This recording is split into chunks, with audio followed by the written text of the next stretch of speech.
17, pardon. Lévitique 17, le verset 11.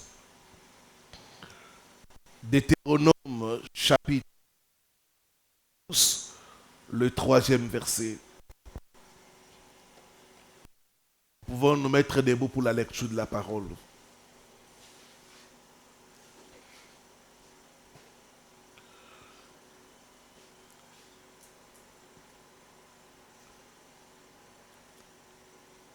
Livre de Lévitique, chapitre 17, le verset 11. Car l'âme de la chair est dans le sang. Dans notre verset, on dit la vie est dans le sang. Amen. Hein? Car l'âme de la chair est dans le sang.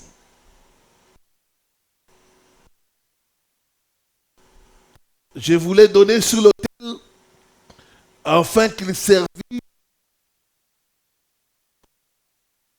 vos âmes. Car, car par l'âme que le sang fait l'expiation. Amen. Hein? Deutéronome chapitre 12, le troisième verset. Vous renverserez leurs autels. Vous briserez leurs statues. Vous brûlerez au feu leurs idoles. Vous abattrez les images taillées de leurs dieux. Et vous ferez disparaître leur nom de ce lieu-là. Que Dieu bénisse sa parole. Détruire l'autel de la sorcellerie, deuxième partie. Dans la première partie, je nous ai montré que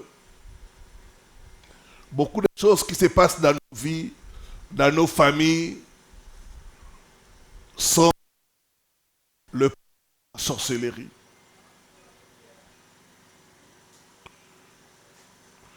La sorcellerie est presque dans toutes les familles. L'autel de sorcellerie se trouve dans beaucoup de familles. Et beaucoup, comme dit la parole de Dieu, vous connaîtrez la vérité et la vérité vous affranchira. J'ai aussi dit que tu ne peux pas combattre un ennemi que tu ne connais pas. Pour combattre l'autel, il faut connaître comment cet autel fonctionne. Si tu ne connais pas comment l'autel et la sorcellerie fonctionnent, tu ne vas pas réussir à le détruire et à le vaincre. C'est pourquoi pendant cette semaine et durant ce programme, vous aider à comprendre l'autel de la sorcellerie, c'est que cet autel, comment ça fonctionne, arriver à démolir, à détruire l'autel de la sorcellerie. Et hier, j'ai commencé à donner quelques explications par rapport à l'autel de la sorcellerie.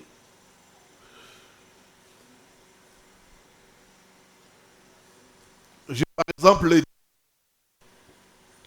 que l'autel de la sorcellerie est un autel de sang. Quand j'affirme que c'est un autel de sang, cette affirmation contient beaucoup de vérité.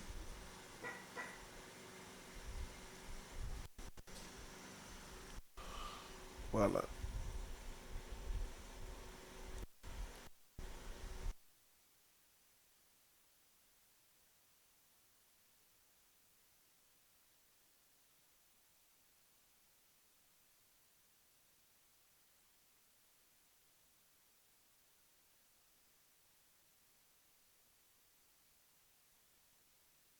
L'affirmation contient beaucoup de révélations.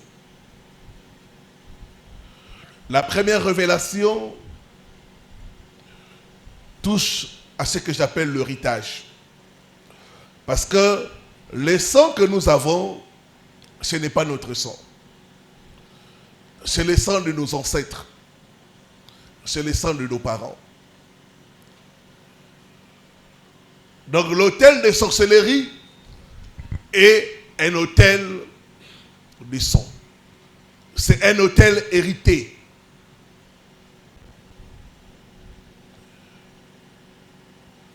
Et j'ai dit par exemple que beaucoup d'entre nous, nous venons de familles où les parents, les ancêtres ont été des sorciers. Ça veut dire que dans notre sang, il y a la sorcellerie. Alléluia. Chaque Africain a dans son sang la sorcellerie. Donc l'autel de sorcellerie, c'est un autel du sang. C'est pourquoi la première voie d'initiation à la sorcellerie, c'est le sang. J'ai donné le témoignage d'une sœur. À l'époque, elle ne priait pas. Elle avait des problèmes. Elle va, avec l'aide de sa copine, consulter un ganga, ce qu'on appelle le marabout. Et ces marabouts devaient l'initier. Le marabout a commencé par initier la personne qui l'a amené. Arrivé à son tour, le marabout dit non. Toi tel que tu es là, tu es déjà initié. Elle dit mais comment? Elle dit je ne me souviens pas avoir été initié à ces choses-là. Il dit non, tu es déjà initié. Ton sang me dit que tu appartiens déjà à ce monde-là. Alléluia. Donc la sorcellerie est dans le sang. Dans le premier mode de transmission de la sorcellerie, c'est le sang. Alors, la sorcellerie peut être consciente, tout comme inconsciente. Donc, l'autel de sorcellerie, c'est un autel de sang. Ça travaille avec le sang. Ma prière, toute sorcellerie dans ton sang, soit brisée, soit détruite au nom de Jésus-Christ. Dis après moi, sang de Jésus, entre dans mon sang, détruis toute sorcellerie au nom de Jésus-Christ.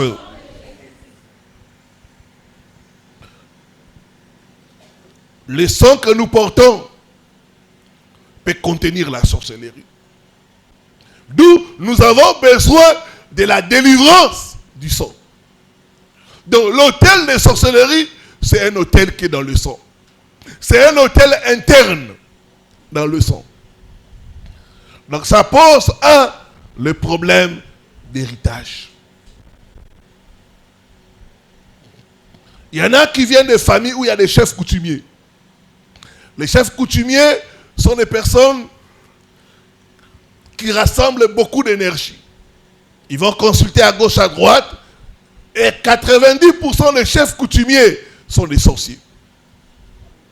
Ils ne dirigent pas leurs entités seulement la journée, mais même la nuit. Alors, si tu viens d'une famille de chefferie, d'office, tu es sorcier. Tu as besoin de la délivrance de l'autel de sorcellerie.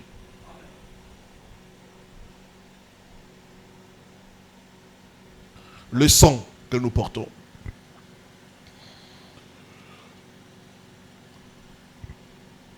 Et j'ai donné la deuxième révélation, c'est que comme il s'agit du problème des sangs, ce qui fait que la sorcellerie est d'abord une affaire de famille.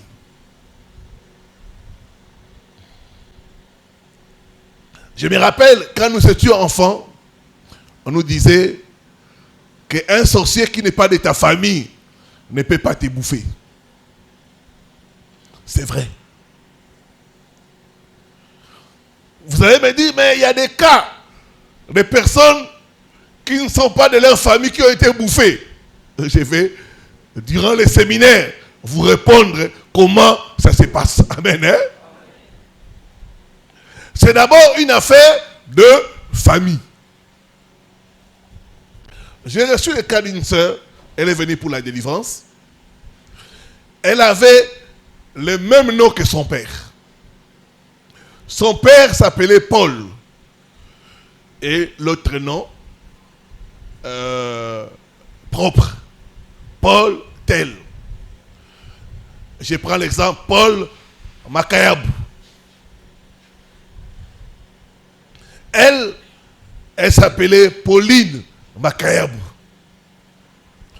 Quand j'ai commencé sa délivrance, les démons s'est manifestés. Le démon disait, c'est mon sang. C'est mon sang. Elle a mon nom.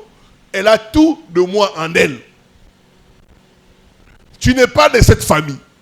L'esprit m'a dit, tu te mêles des choses qui ne te concernent pas.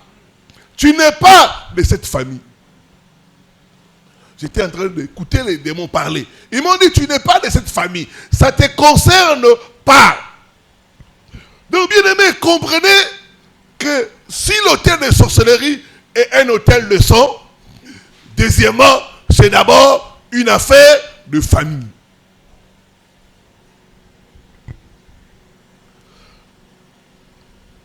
Je donne un exemple.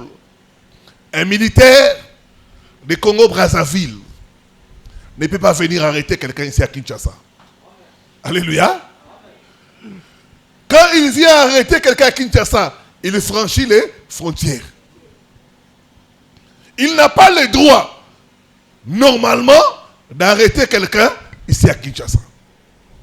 Donc, si un militaire vient vous arrêter, il dit, moi je suis de Congo-Brazzaville, je vous arrête. Non, ça ne se fait pas.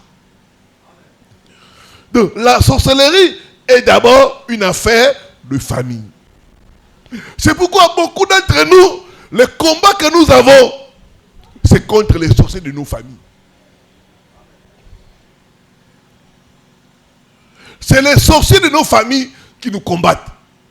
C'est les sorciers de nos familles qui pourrissent notre vie. C'est les sorciers de nos familles qui nous bloquent. C'est les sorciers de nos familles qui nous bouffent.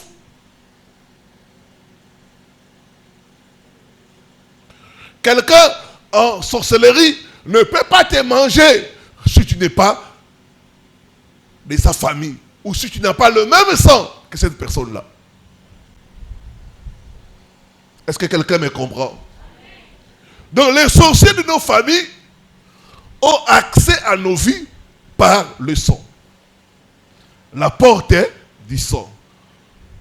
Ma prière ce soir, toute porte du sang soit fermée au nom de Jésus. Soit fermée au nom de Jésus. Soit fermée au nom de Jésus.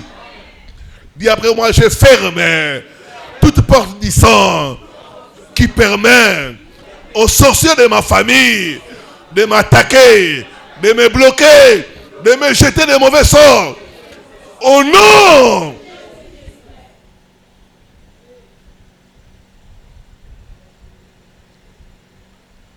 Matthieu chapitre 10, le verset 36. La Bible dit ceci.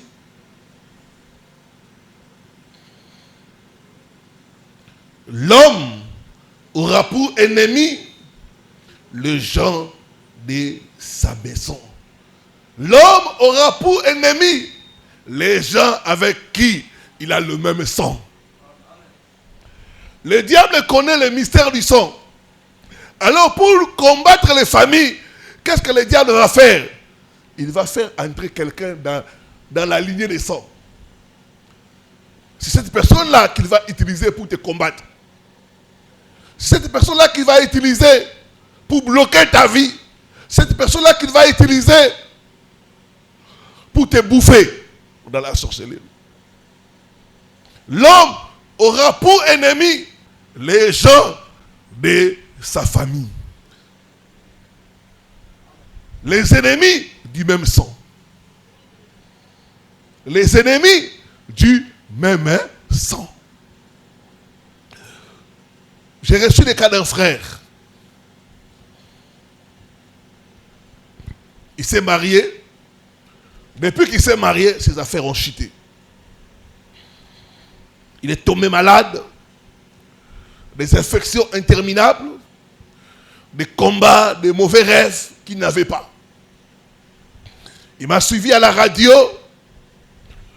J'ai parlé sur les hôtels, la sorcellerie, tout ça. Il est venu. Il a commencé les traitements, les prières, les jeûnes. Et quand on a commencé les jeûnes, il y a un jour il est venu, ce jour-là, l'Esprit de Dieu était sur moi. Je me suis approché, j'ai commencé à prier pour lui. Il est tombé. L'Esprit a commencé à se manifester. Et l'Esprit parlait. Et l'Esprit disait, je suis sa femme. Je suis sa femme. Je suis sa femme. À un moment donné, j'ai eu la confusion. Je suis sa femme. Je suis son amour. J'ai dit, toi sa femme, comment tu es entré ici? Et l'Esprit m'a dit, par le sang, par le sang, par le sang. C'est là que j'ai compris que cette femme-là, ce n'était autre que sa mère. C'était sa mère. Donc en sorcellerie, sa mère était devenue sa femme de nuit. Je suis sa femme. Le monsieur était marié. J'ai également marié. Mais la nuit, la vraie femme, c'était sa mère. Les ennemis du même sang. Il y a un frère qui s'est marié, un très bon mariage, on est parti avec madame.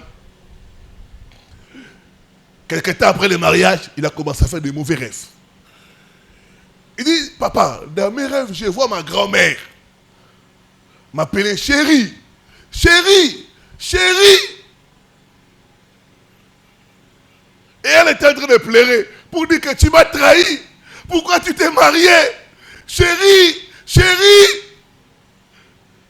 Pourquoi tu t'es marié? L'homme aura pour ennemi les gens de sa famille. Que toute personne qui t'attaque à cause du lien de sang soit paralysée au nom de Jésus. Soit paralysée au nom de Jésus. Soit paralysée au nom de Jésus. Soit paralysée au nom de Jésus. Soit paralysée au nom de Jésus. Soit paralysée au nom de Jésus. Les liens de sang. Donc, la sorcellerie est d'abord une affaire de sang.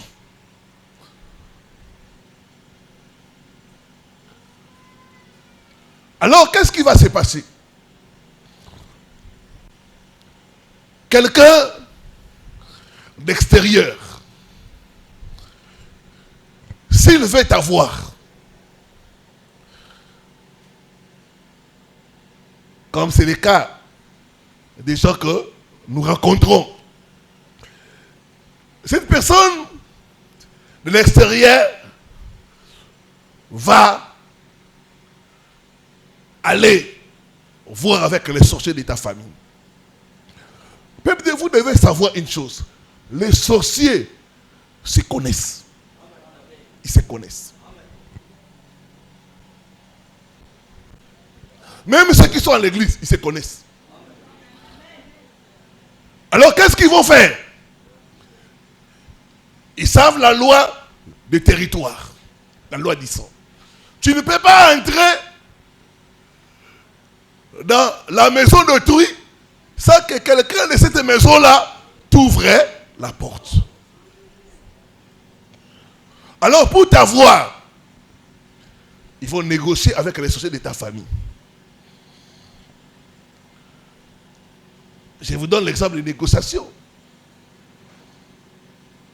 j'ai besoin, moi je suis un sorcier, j'ai besoin de bloquer Pasteur Hilaire.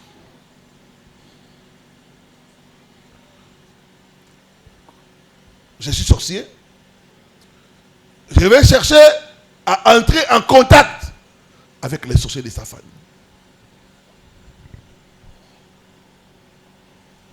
Ils vont me dire, oui, tu veux bloquer Pasteur Hilaire. Qu'est-ce que tu vas nous donner en retour? Les négociations en sorcellerie commencent. Parce qu'il faut que quelqu'un te livre. Et que quelqu'un comprend. Donc, en sorcellerie, il faut que quelqu'un te livre aux gens de l'extérieur. Qu'est-ce que tu vas nous donner en retour?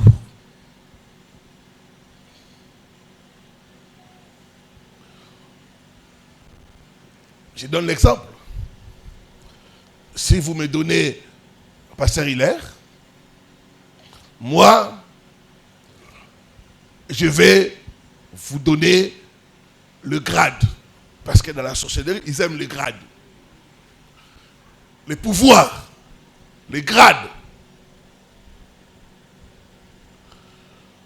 Moi, je vais vous donner des avantages. Moi, je vais vous donner ceci. Moi, il regarde. Bon, c'est intéressant. Maintenant, le sorcier de ta famille va apporter Hilaire. Pasteur Paul, je te livre Hilaire. Fais de lui ce que tu fais. Regardez l'image de Joseph. Qui a livré Joseph? Ses propres frères. Il y a des gens, vous êtes ici, la personne qui vous a livré, c'est un parent. C'est un enfant. C'est une tante. C'est une cousine. Qui t'a livré. Qui t'a vendu en sorcellerie.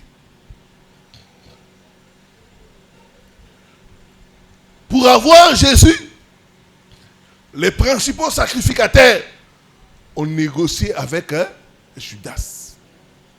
Ils lui ont donné l'argent. Et dans le monde spirituel aussi, c'est la même chose.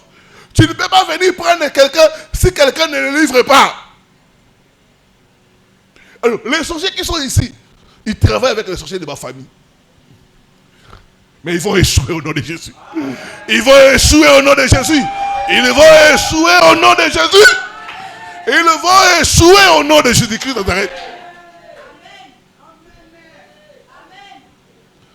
Toute personne n'est pas à livrer. Il y a des gens qui ne sont pas livrables. Il y a des gens qui ne sont pas vendables. Donc en sorcellerie, on livre. Le papa peut livrer sa fille. J'ai reçu le cas d'une sœur. Elle a rencontré des hommes. Quand un homme vient l'épouser, son père dit, pas lui, il les chasse. Pas lui, il les chasse. Alors, un monsieur est venu, son père l'a accepté. Facilement. Notre sœur ne savait pas. Cet homme-là était dans la sorcellerie. Donc, son père l'a livré. C'était livre ma fille. Et en retour, le monsieur a donné les choses en sorcellerie aux parents. Ils ont livré sa vie. Le monsieur a fait comme ça, notre soeur. Elle a failli même la tuer. Jusqu'à ce que la soeur découvre que le monsieur est en communication dans la sorcellerie avec ses parents. L'homme aura pour ennemi les gens de sa famille. Les gens de sa maison. C'est les gens de nos maisons qui nous livrent, qui nous vendent en sorcellerie. C'est ce qui permet aux sorciers de nous avoir. Je donne un autre exemple. Un policier qui est à Brazzaville, pour entrer à Kinshasa, il doit avoir l'autorisation de la DGN. Amen. Donc c'est nous qui allons lui ouvrir les portes. On les fait entrer. Quand il entre, il commence à opérer. Qui a fait entrer la sorcellerie dans ta famille? Qui t'a livré? Qui t'a vendu? Qui t'a échangé? Alors les sorciers sont solidaires. Ils ne se trahissent pas. Ils se soutiennent. Ils sont dans la fraternité. Plus loin, quand je vous montrerai comment fonctionne l'hôtel des sorcelleries, vous allez comprendre beaucoup de choses. Donc, la sorcellerie est avant tout une affaire de sang. C'est les gens avec qui tu as le même sang, qui te haïssent, qui te détestent, qui vont chercher à te livrer, qui vont t'amener. D'autres parents ont livré leurs enfants. D'autres parents ont pris la dot en sorcellerie de leurs filles. C'est pourquoi leurs filles ne peuvent pas se marier. Il y a des négociations qui se passent.